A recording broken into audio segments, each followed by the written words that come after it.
오늘 사무엘서 34강, 사무엘하 10장과 11장을 저희가 같이 생각해 보도록 하겠습니다. 이 사무엘서 10장은 그 다윗이 헤세드를 베풀었던 사무엘하 9장과 공통점이 있습니다.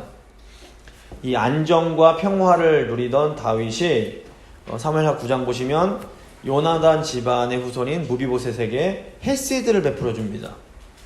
이때 무비보셋이 몇 번이나 땅에 엎드려 절하를 하면서 다윗의 그 헤세드, 언약적 은혜를 감사함으로 받아들입니다. 근데 이제 10장에서도 보시면 다윗이 암몬 왕에게 헤세드를 베풀려고 합니다. 근데 이제 암몬 사람들이 이 다윗 헤세드를 거절해 버립니다. 결국 암몬이 이스라엘과 전쟁을 하게 되고 이스라엘이 큰 승리를 거두게 되는 내용이 이제 10장입니다. 근데 이 이스라엘과 암몬의 전쟁이 이제 11장에 나오는, 그리고 12장으로 연결되는 이 밧세바 사건의 배경이 됩니다.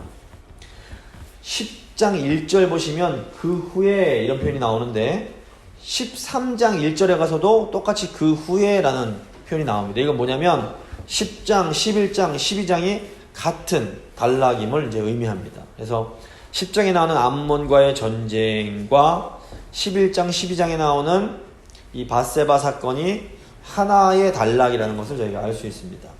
밧세바 남편인 우리아가 이 암몬과의 전쟁에서 사망을 하게 됩니다. 자, 이제 10장 암몬과의 전쟁을 한번 보겠습니다. 사무엘상 11장 한참 전인데 사울이 이제 왕이 될 때인데, 이때 이제 암몬 왕인 이 나하스가, 암몬이 이제 그 요단강 동편에 있는 이 길르앗 지역 아래에 있는 이 지역이 이제 암몬이 있습니다. 이 암몬 왕 나하스가 이 길르앗 야베스 사람들의 내가 눈을 뽑겠다라고 이렇게 위협했던 걸 아마 기억하실 겁니다. 이때 이제 갓 왕으로 이제 임명된 사울이 여호와의 그 하나님의 영을 받아서 나하스를 크게 무찌르는 내용이 나옵니다. 이후로 이제 암몬이 사울 왕과 몇 번의 전쟁을 치르게 됩니다. 사울 왕과 나하스가 불편한 관계였기 때문에 다윗이 사울 왕에게 쫓기는 동안 이 나하스의 도움을 좀 받았던 것 같습니다. 그 배경이 있습니다. 다윗 왕이 암몬 왕 나하스 왕이 나쁜 왕이었지만 나하스에게 좀 도움을 받았더니 1절 보겠습니다. 그 후에 암몬 자손의 왕이 죽고 그의 아들 하눈이 대신하여 왕이 되니 다윗이 이르되 내가 나하스의 아들 하눈에게 은총을 베풀든지, 이게 헤세드입니다. 헤세드를 베풀되 그의 아버지가 내게 은총을 베푼 것 같이 하리라 하고 다윗이 그의 신하들을 보내 그의 아버지를 조상하라 하니라. 다윗의 신하들이 암몬 자손의 땅에 이르매, 다윗이 이렇게 좋은 의도에서 나하스의 아들에게 이제 헤세드를 베풀기 위해서 사절단을 파견합니다. 이 고대 근동에서 한 왕이 죽으면 사절단을 보내는 행위가 우호국들, 서로 이제 친하게 지내는 나라들과의 관례였습니다. 그런데 다윗이 암몬으로 보낸 사절단이 환영을 받지를 못합니다. 3절 보시면 암몬 자손의 관리들이 그들의 주 하눈에게 말하되 왕은 다윗이 조객을 당신에게 보낸 것이 왕의 아버지를 공경함인 줄로 여기시나이까? 다윗이 그의 신하들을 당신에게 보내 이 성을 엿보고 탐지하여 함락시키고자 함이 아니니까 하니, 이에 하눈이 다윗의 신하들을 잡아 그들의 수염 절반을 깎고 그들의 의복에 중동 볼기까지 자르고 돌려보내매. 그러니까 암몬 사람들이 다윗의 헤세드를 선의로 받아들이지 않고 도리어 암몬을 정복하기 위해서 스파이를 보낸 것이다 라고 이제 해석을 했습니다. 그리고 당시 암몬의 왕이던 이 하눈이 신하들의 말을 듣고 어리석은 판단을 하게 됩니다. 하눈이 이제 사절단의 수염의 반을 깎아버리고 엉덩이가 드러나도록 바지를 도려내서 되돌려 보내게 됩니다. 이 수염과 의복은 뭐 육체적 고통은 없지만 이 신분과 관련된 관련이 있는 것들이었습니다. 특별히 수염은 남자다움, 이 시기에는 남자답다는 게 굉장히 중요했습니다. 남자다움을 상징했기 때문에 수염을 반만 깎는 것은 너는 이제 남자도 아니야 라면서 굉장히 큰 수치를 주는 거였습니다. 또 옷도 이제 신분을 나타내는 수단이었는데 옷을 엉덩이 부분까지 찢었다는 것은 너는 인간 대접받을 자격도 없어, 이게 조롱하는 것이었습니다.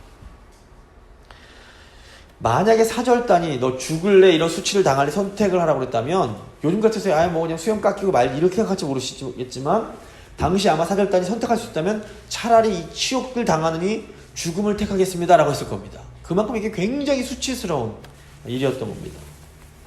5절 보시면 사람들이 이 일을 다윗에게 알리니라 그 사람들이 크게 부끄러워하므로 왕이 그들을 맞으러 보내 이르기를 너희는 수염이 자라기까지 여리고에서 머물다가 돌아오라 하니라. 소식을 들은 다윗이 사절단의 수염이 자랄 때까지 여리고 지역에서 있다 와라 이렇게 말을 합니다. 근데 사실 다윗이 이스라엘의 왕이었고 이 사절단은 다윗 왕이 보낸 것이었기 때문에 이 큰 수치를 당하고 돌아왔을 때 어떻게 해야 됩니까? 적극적으로 행동을 해야 되는 겁니다. 그런데 왠지 다윗이 소극적으로 행동하고 있습니다. 이것은 이 다윗이 이스라엘의 왕으로서의 사명에 대해서 이렇게 좀 해이해졌음을 보여줍니다. 이 수치심이라는 것은 인간만이 느끼는 고유한 감정 중 하나입니다. 뭐 부끄러워하는 개 보셨습니까? 그런 일이 없었습니다. 인간은 그러니까 수치를 느낀다는 것은 내가 인간이기 때문에 가능한 건데 수치를 느낄 때 어떤 일이 일어나냐면 인간됨을 상실하는 그런 느낌을 갖게 되는 겁니다.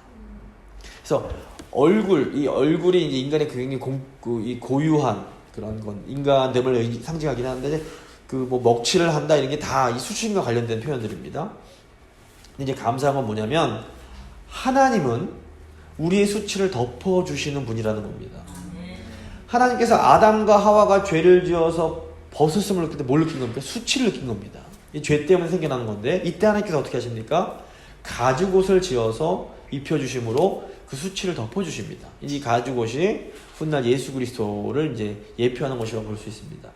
나가 예수님께서 어떻게 하십니까? 예수님은 우리의 수치를 제거해 주시기 위해서 십자가 위에서 친히 수치를 당하십니다. 이사야 53장 3절 보시면 이사야 53장 3절 보시면 메시아 예언 이사야가 이렇게 예언을 합니다. 그는 멸시를 받아 사람들에게 버림받았으며 간고를 많이 겪었으며 질고를 아는 자라. 마치 사람들이 그에게서 얼굴을 가리는 것 같이 멸시를 당하였고 우리도 그를 귀히 여기지 아니하였도다. 예수님께서 그 발가 벗겨지심으로 십자가 지실 때 옷 입고 십자가 지신 게 아닙니다.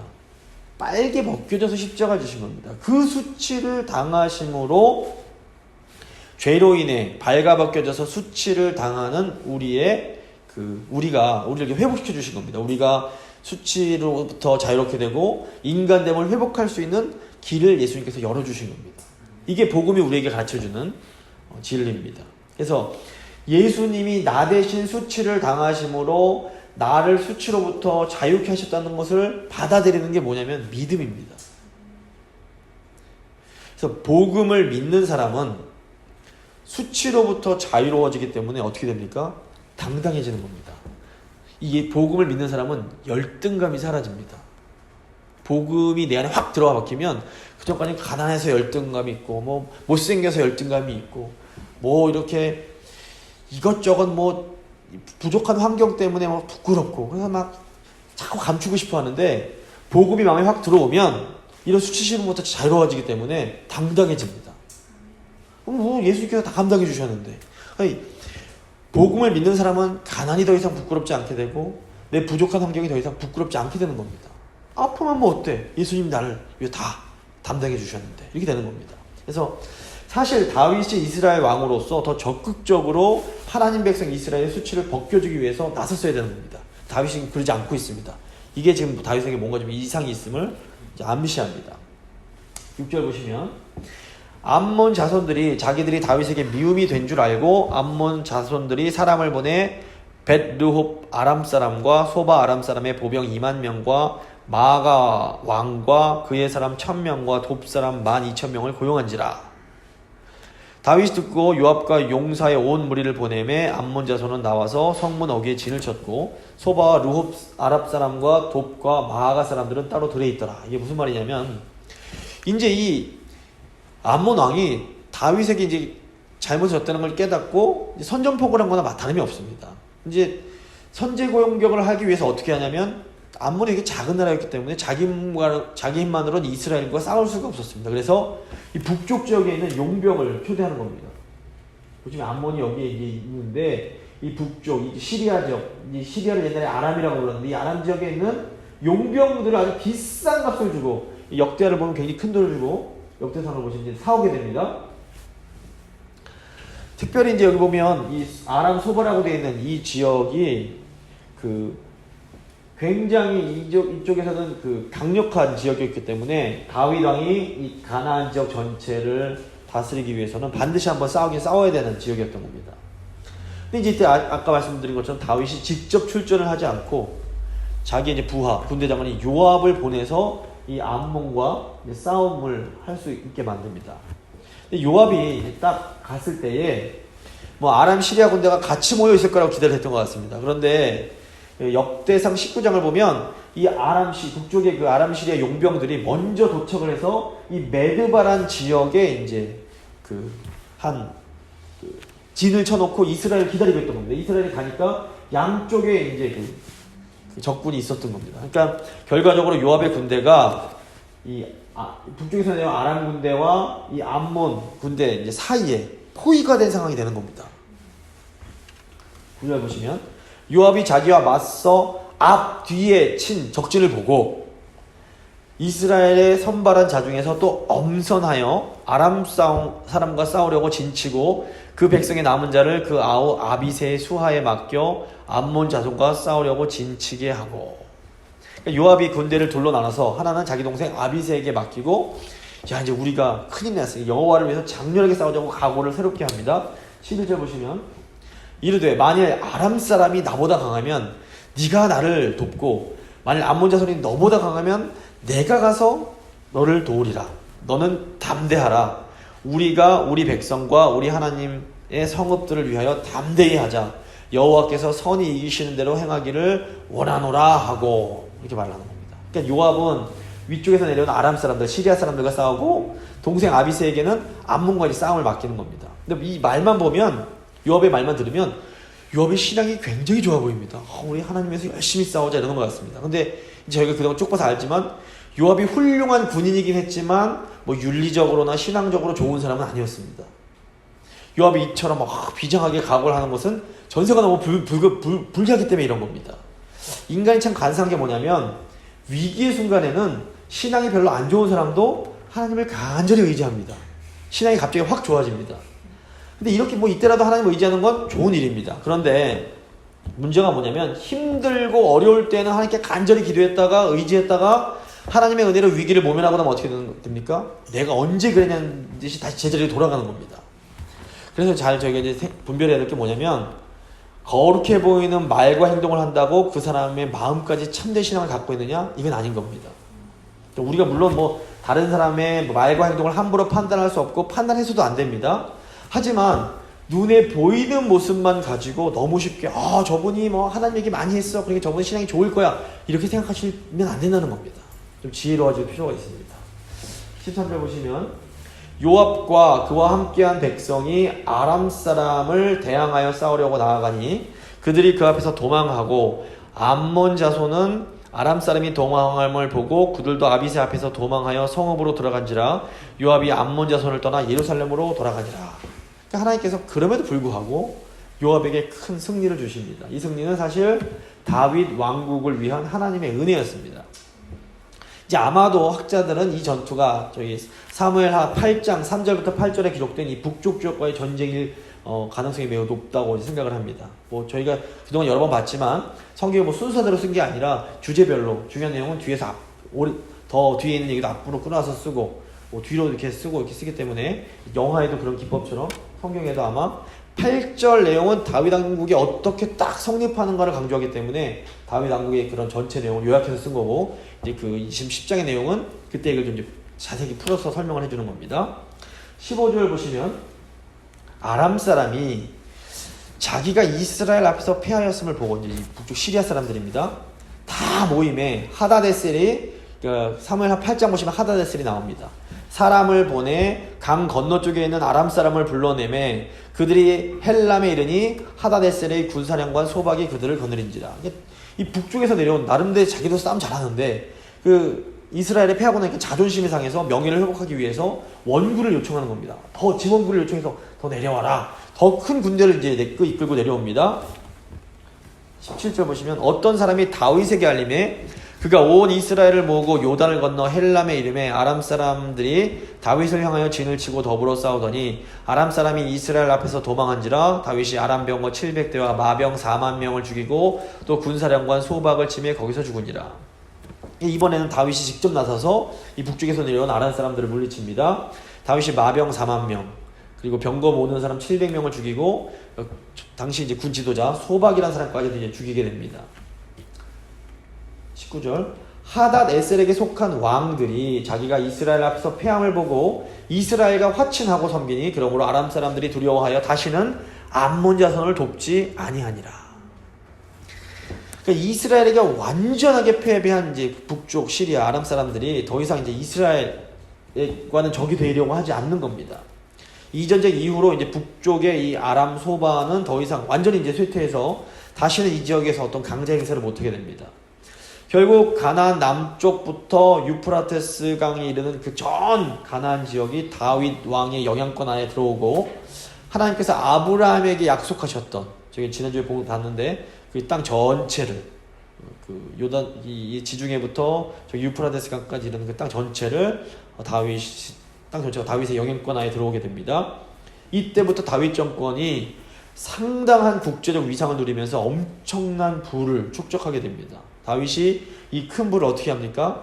솔로몬에게 잘 물려줘서 솔로몬이 큰 어려움 없이 성전을 건축할 수 있게 이제 하는 겁니다. 이 9장에 나오는 무비보셋 이야기와 10장에 나오는 아람 왕 한온의 이제 이야기는 우리가 하나님의 은혜를 받아들이는 태도가 얼마나 중요한지를 우리에게 보여줍니다. 무비보셋은 다윗의 헤세드를 겸손하게 감사함으로 받아들여서 큰 복을 누리게 됩니다. 하지만 암몬 왕 한우는 교만하게 다윗의 헤세드를 거부하다가 큰 심판을 당하게 됩니다. 그러니까 이건 언약 백성을 축복하는 자는 복을 받고 저주하는 자는 저주를 받는다는 언약, 아브라함에게 주신 언약의 약속이 이루어지는 것이기도 합니다. 근데 이 원리가 오늘날에도 똑같이 적용이 됩니다. 오늘날 어떻게 헤세드가 우리에게 임합니까? 오늘날에는 예수 그리스도를 통해서 하나님의 헤세드의 은혜가 우리에게 임하는 겁니다. 예수님께서 무비보셋에게 하신 것처럼 무비보셋 같은 아무 자격 없는 우리에게 내가 너를 왕의 식탁에 초대하겠다. 나에게로 와라. 내게서 와라 쉬어라. 이렇게 말씀하실 때에 우리가 무비보셋처럼 겸손하게 제가 뭐라고 이런 큰 은혜를 베푸십니까 하면서 겸손하게 그 은혜를 받아들이면 어떻게 됩니까? 하나님이 주시는 큰 은혜를 누리며 살 수 있게 되는 겁니다.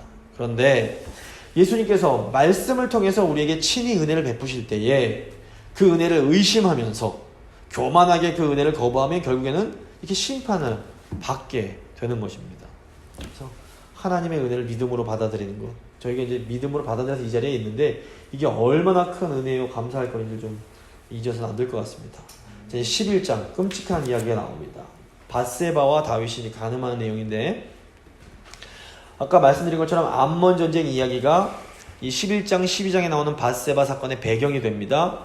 구조를 한번 보시면 이 10장 내용이 암몬과의 전쟁 내용이고 또 12장 후반부 내용이 암몬과의 전쟁 내용입니다. 이 중간에 11장 12장 밧세바 사건이 끼어 있습니다.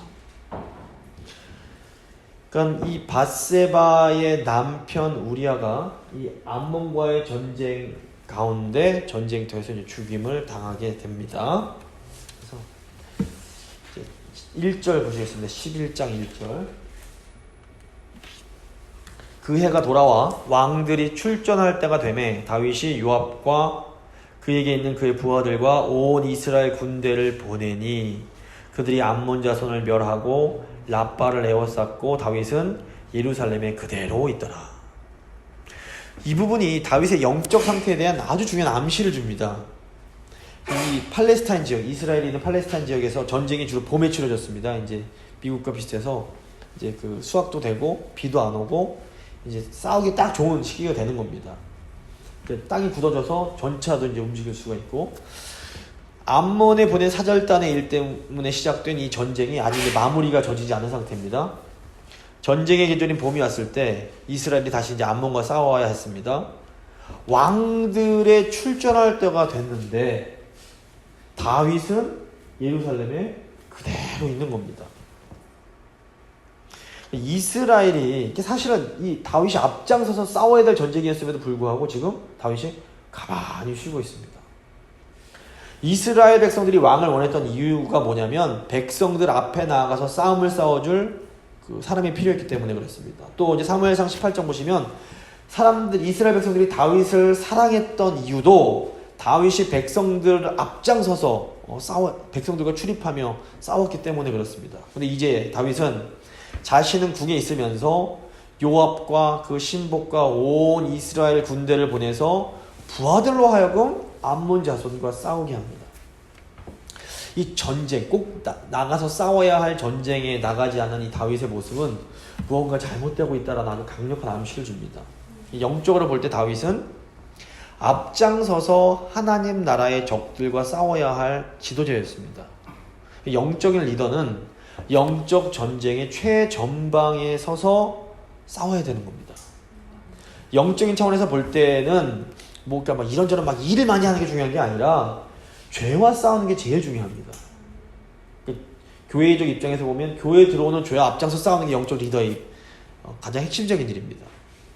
그러니까 우리 삶 가운데에 거룩한 삶을 살고자 하는 열망이 약해지고 내 안에 죄와 싸우고자 하는 게 영적 전쟁에 대한 마음이 이렇게 게을러져 갈 때가 굉장히 위험한 순간입니다. 이거 잘 기억하셔야 됩니다. 내가 예전보다 죄에 대해서 더 둔감해지고 있고 뭐 이 정도쯤이야 뭐 남들도 다 죄 짓고 사는데 뭐 다 이 정도 실수야 다 하는 거 아니야 이렇게 자꾸 타협하고 싶은 마음이 들 때가 위험한 순간인 겁니다.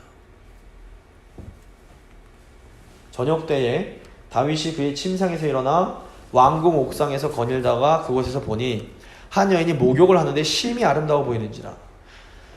지금 다윗이 저녁 때 침상에서 일어납니다. 왜 그렇습니까? 낮잠 잔 겁니다. 낮잠 늘어지게 자고 해가 저물어가는 저녁에 이제 일어나는 겁니다. 그러고는 왕궁 심심하니까 다 전쟁 나갔고 유유자적하게 옥상을 거닐다가 이제 아마 왕궁이 위에 있으니까 당시 뭐 문으로 닫혀 있었으니까 내려다보니까 보지 말아야 될 걸 보게 되는 겁니다.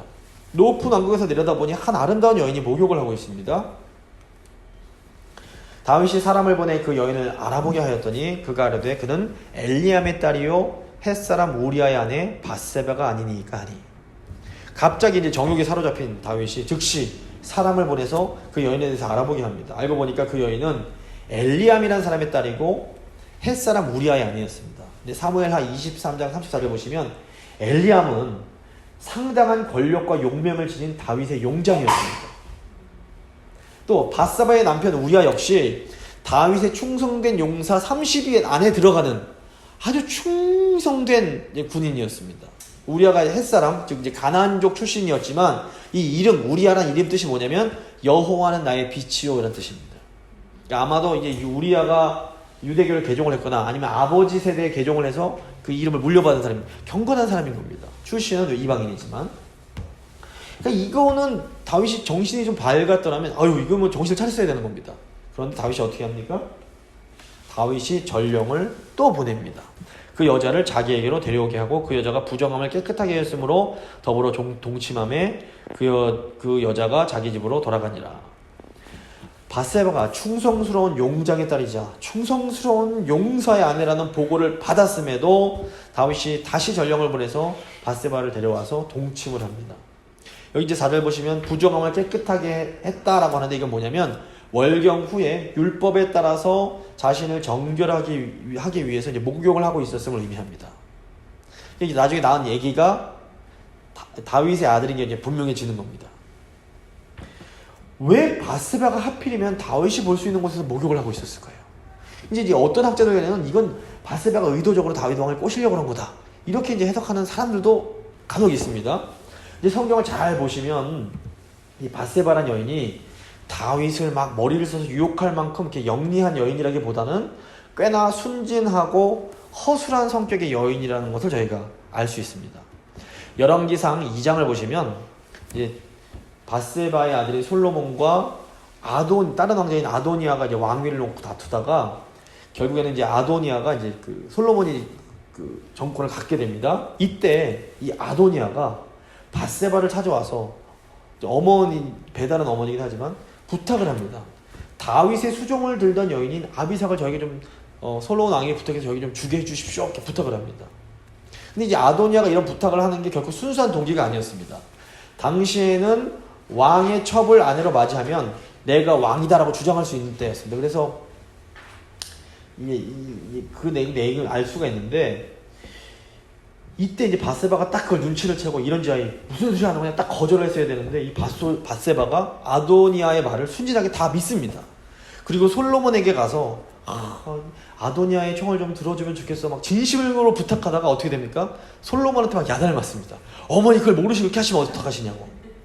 이걸 보면 밧세바가 다른 사람 말에 잘 속는 꽤나 순진한 성격의 여인이었음을 저희가 얼마든지 추측할 수 있습니다. 어쨌거나 이게 왜 이 말씀드리냐면 다윗의 범죄의 책임은 다윗에게 있는 겁니다. 밧세바에게 돌리는 거 이거는 성경에서 그걸 가르치지도 않고 분명히 다윗왕이 잘못인 거예요. 권력자의 잘못인 겁니다.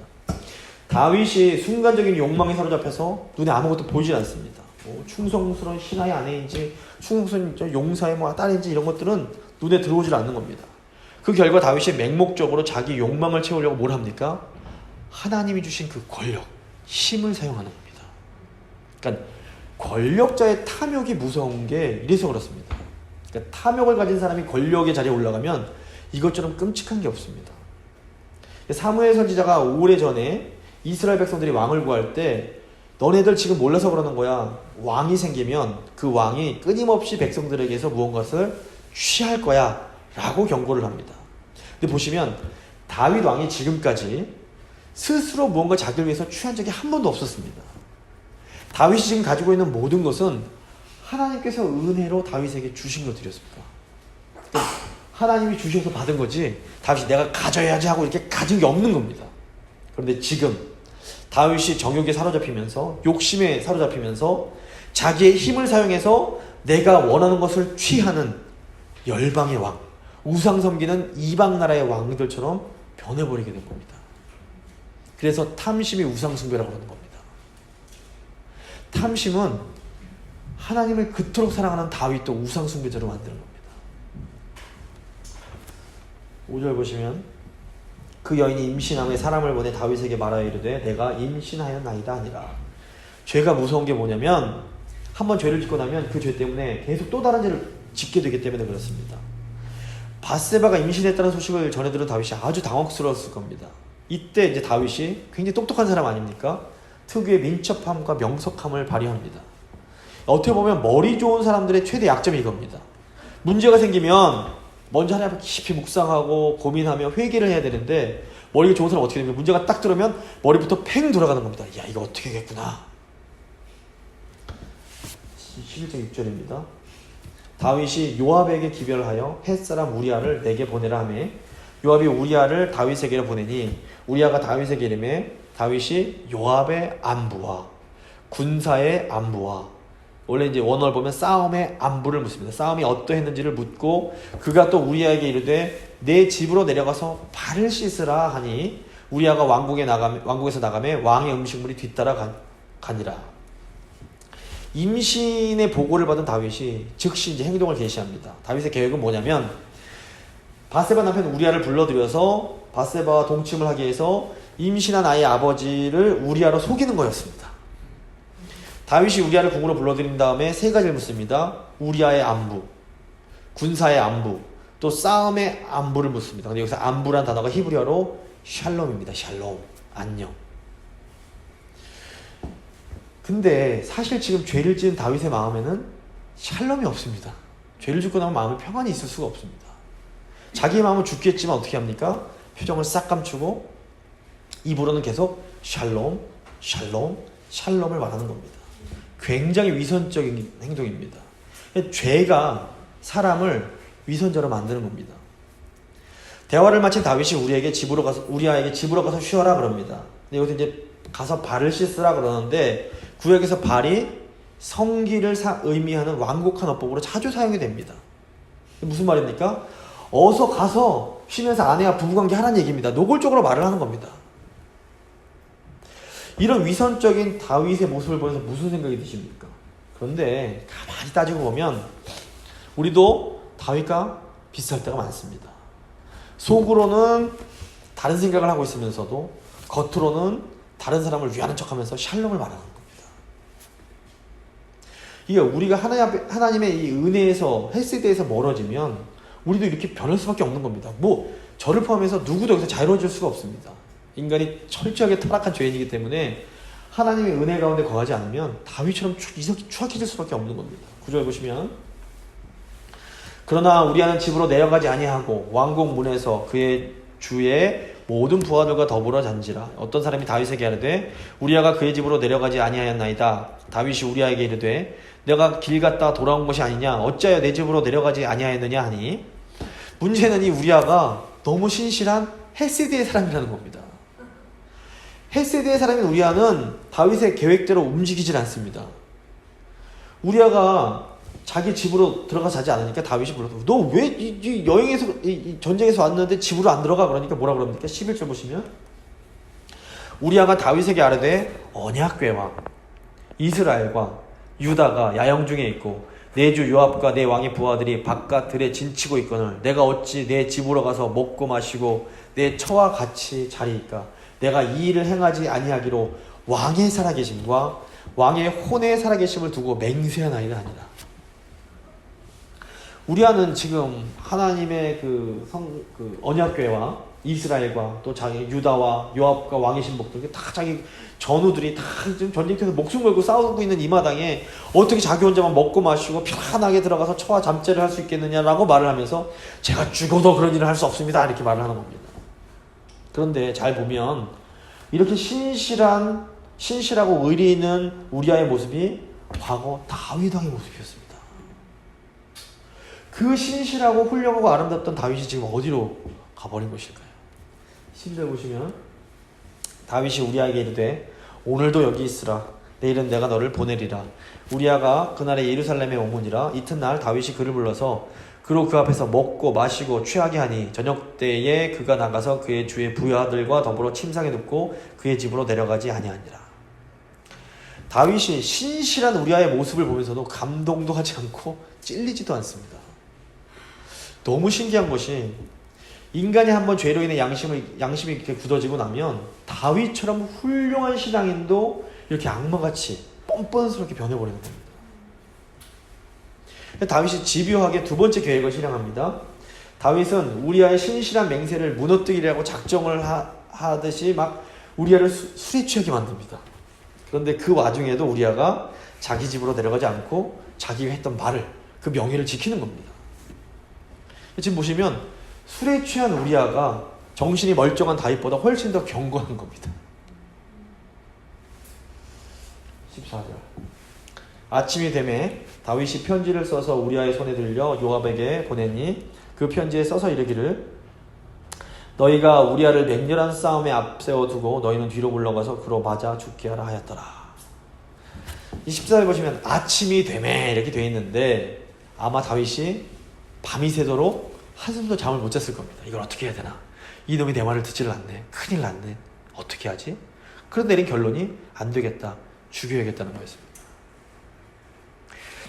우리아가 다윗의 계획에 따라서 집으로 내려가기만 했어도 이 모든 것이 불필요했을지 모르겠습니다. 다윗이 결국에는 우리아의 손에 그의 죽음이 계획된 편지를 들려서 요압에게로 보내는 겁니다. 이제 다윗은 더 이상 선한 왕이 아닙니다. 다윗은 자신의 목적을 위해서라면 수단 방법을 가리지 않는 포악하고 간교한 왕으로 변해버렸습니다. 사실 요즘 보면 목회자들 중에서도 젊은 시절엔 정말 예수님을 신실하게 사랑했던 분들이 나이가 들면서 어떤 이상한 욕망에 사로잡혀갖고 지금 바스바를 범하는 다윗처럼 변해버린 그런 분들이 꽤나 많습니다. 근데 정말로 이해하기 어려운 것 중 하나가 뭐냐면 하나님께서 이런 악한 다윗을 버리지 않으신다는 사실입니다. 16절 보시면 요압이 그 성을 살펴 용사들이 있는 것을 아는 그곳에 우리아를 두니 그 성 사람들이 나와서 요압과 더불어 싸울 때에 다윗의 부하 중 몇 사람이 엎드러지고 햇사람 우리아도 죽으니라. 요압은 다윗의 군대 장관이며 충복으로서 다윗이 시킨 일을 기가 막히게 수행합니다. 요압은 우리아를 맹렬한 싸움터에 앞세우고 다윗의 신복들 몇 명을 희생시키고 동시에 햇사람 우리아도 감쪽같이 제거해버리는 겁니다.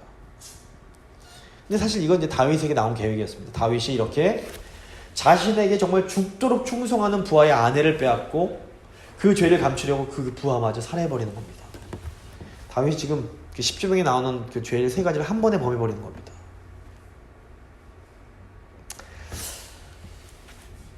할때 보시면 요압이 사람을 보내 그 전쟁의 모든 일을 다윗에게 보고할세 그 전령에게 명령하여 이르되 전쟁의 모든 일을 내가 왕께 보고하기를 마친 후에 혹시 왕이 노하여 내게 말씀하시기를 너희가 어찌하여 성에 그처럼 가까이 가서 싸우느냐 그들이 성 위에서 쏠 줄을 알지 못하였느냐 여룻베셋 이건 이제 그 기드온의 별명입니다. 여룻바알 여룻베셋 이따 기드온의 별명입니다.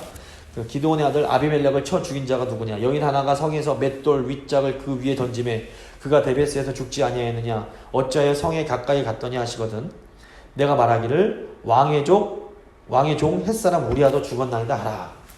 요압이 다윗 옆에서 계속 같이 있었기 때문에 다윗을 너무나 잘 알고 있는 겁니다. 요압은 자기가 이런 보고를 하면 다윗 왕이 어떻게 반응을 할 것까지도 다 알고 그 예를 자세히 들면서 이렇게 설명을 해줍니다. 요압이 이토록 주도 면밀한 사람이라는 것을 생각해 보면 북쪽 이스라엘 지역의 그 군대 장관이던 아브넬을 암살한 것이 단순히 죽은 동생에 대한 복수심 때문만은 아니었을 가능성이 매우 높아 보입니다. 물론 그것도 있었겠지만 명분은 자기 훗날 이제 이 권력을 잡기 위해 했던 겁니다.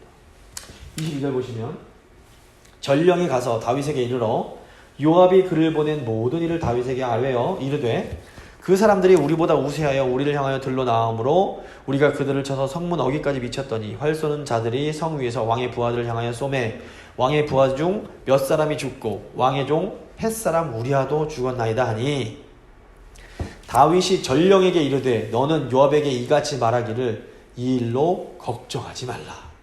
칼은 이 사람이나 저 사람이나 삼키느니라. 그 성을 향하여 더욱 힘써 싸워 함락시키라 하여 너는 그를 담대하게 하라 하니라. 다윗은 우리아가 죽었다는 소식을 듣자마자 안도와 함께 갑자기 분명히 얘네 같았으면 불호령을 내렸을 전쟁에 위로자와 격려자로 변하게 됩니다. 다윗은 요압에게 이 일로 걱정하지 말라라고 전하라고 합니다. 이 원문의 뜻이 뭐냐면 네 눈에 이 일을 악으로 여기지 말라라는 뜻입니다. 다윗은 이 일을 악으로 생각하지 않았습니다. 근데 물론 하나님은 이 일을 악하게 나중에 보셨습니다. 다윗은 뭐 전쟁이 다 그런 거지 뭐 걱정하지 말고 열심히 싸워 이렇게 이제 격려를 해줍니다. 이렇게 말하면서 우리아의 죽음을 전쟁 탓으로 정당화시켜버립니다. 이렇게 모든 것을 전쟁 탓으로 돌려버리는 것은 다윗 입장에서는 굉장히 쉽고 깔끔한 방법이었을 겁니다. 26절 우리아의 아내는 그 남편 우리아가 죽었음을 듣고 그의 남편을 위하여 소리내어 오니라. 그 장례를 마침에 다윗이 사람을 보내 그를 왕궁으로 데려오니 그가 그의 아내가 되어 그에게 아들을 낳으니라. 다윗이 행한 그 일이 여호와 보시기에 악하였더라. 그러니까 우리아의 아내 바세바가 남편이 죽었다는 소식을 듣고 슬피 웁니다. 뭐 이게 뭐 다윗이 일부러 죽였는지 그거는 아마 모르겠지만 바세바가 알았을지 몰랐을지 모르겠지만 어쨌건 바세바는 옵니다. 다윗이 사람을 보내서 바세바를 궁으로 들여와서 자기 아내로 삼습니다. 그리고 얼마 안 있다가 이미 간통을 통해서 잉태됐던 아이가 태어나게 됩니다. 다윗은 드디어 모든 일이 끝난 것으로 생각하며 이제 자신의 죄가 영원히 묻히게 되었다면서 안도의 한숨을 내쉬었을지 모르겠습니다. 하지만 하나님께서 이 일을 악하게 보셨습니다. 다윗 입장에서는 야 다행이다 이제 끝났다 했을지 모르지만 하나님 입장에서 보면 뭡니까? 이놈아 이제 시작이 됩니다. 이제 시작이다. 만약에 하나님께서 여기서 하고 다윗 생각처럼 똑같이 이제 끝이다 했으면 다윗은 끝나는 겁니다. 하나님께서 이제 시작이다 하시고 다윗에게 나단 선지자도 보내시고 괴롭히시고 아이도 죽이시고 고통을 주심으로 다윗이 다시 회복되게 됩니다. 이게 참 인간이 얼마나 이게 추악할 수 있고 하나님께서 얼마나 인간을 또 끝까지 포기하지 않으시는지 저게 이제 볼 수 있는데, 이 다음 12장으로 넘어갈 텐데 오늘 말씀의 결론을 짓도록 하겠습니다. 첫 번째로 하나님께서는 우리의 수치를 덮어주시는 분입니다. 특별히 하나님은 예수 그리스도를 통해서 우리의 수치를 덮어주십니다. 복음을 받아들인 사람은 가난이 부끄럽지 않고 나의 부족하고 힘든 환경들이 더 이상 부끄럽지 않을 수가 있습니다. 복음을 믿는 사람은 그렇기 때문에 누구 앞에서도, 뭐 경제적으로 가난해도 부자 앞에서도 당당할 수 있는 겁니다. 존엄할 수 있는 겁니다. 아플지라도 건강한 사람 앞에서도 웃으면서 당당하게 대할 수 있는 겁니다. 이게 복음이 우리에게 주는 힘과 능력입니다. 두 번째로 예수 그리스도를 통해서 베푸시는 하나님의 은혜를 우리가 겸손하게 감사함으로 받아들이는 것, 이게 너무 또 중요합니다. 예수님의 은혜를 겸손함으로 믿음으로 받아들인 사람은 큰 복을, 구원의 복을 누리고 또 하나님께서 주시는 복을 누리지만, 예수님의 은혜를 교만하게 거부하는 사람은 결국에는 이 암몬 왕처럼 큰 심판을 받게 됩니다. 마지막으로 죄가 정말 무섭습니다. 물론 우리가 짓는 죄가 지금 이 다윗이 짓는 죄와는 분명히 좀 다를 수 있습니다. 하지만 더 깊이 뿌리로 들어가 보면 죄의 본질은 다 똑같습니다. 모든 죄는 자기 생명을 자기가 주관하고 다른 사람들의 생명을 내가 통제하고 싶은 마음에서 비롯이 됩니다. 내가 하나님이 되겠다, 이겁니다. 사실 밧세바는 다윗에게는 하나님께서 금지하신 그 선악과 같은 존재였던 겁니다. 건드리면 안 되는 겁니다. 근데 다윗이 자기 힘으로 밧세바를 취하고 그 죄를 덮으려고 하면서 더 큰 죄를 계속해서 짓게 됩니다. 물론 이 죄라는 것이 달콤한 게 있습니다. 죄를 지을 때 느껴지는 만족도 있고 희열도 있습니다. 그러니까 사람들이 죄를 짓는 겁니다. 하지만 죄를 통해서 느끼는 쾌락과 만족은 영원하지 못하며 특별히 그 대가가 아주 끔찍합니다. 죄를 합리화하거나 숨기려는 노력은 또다시 더 많은 죄를 짓게 만듭니다. 다윗은 자기가 지은 죄를 은폐하려고 우리아를 이용하다가 결국에는 살인까지 저지르게 됩니다. 이런 상황에서 이 우리아라는 신실한 사람의 그 인간 됨됨이가 드러나고, 반면 다윗의 악함이 더 극명하게 드러나게 됩니다. 이방 족속 출신의 신하는 헤세드의 사람으로서 끝까지 신실함을 지키며 언약 백성의 모습을 보여줍니다. 그런데 이스라엘의 왕, 한때 성군이라고 불리던 다윗은 인간의 추악함의 끝을 보여주게 됩니다. 놀라운 것은 하나님께서 다윗을 이대로 내버려 두지 않으신다는 사실입니다. 다윗 이야기는 우리가 얼만큼까지 추악해질 수 있으며 또 하나님께서 이 추악한 인간을 얼마나 포기하지 않고 사랑하시는지를 또 보여주는 이야기라고 볼 수 있습니다. 기도하실 때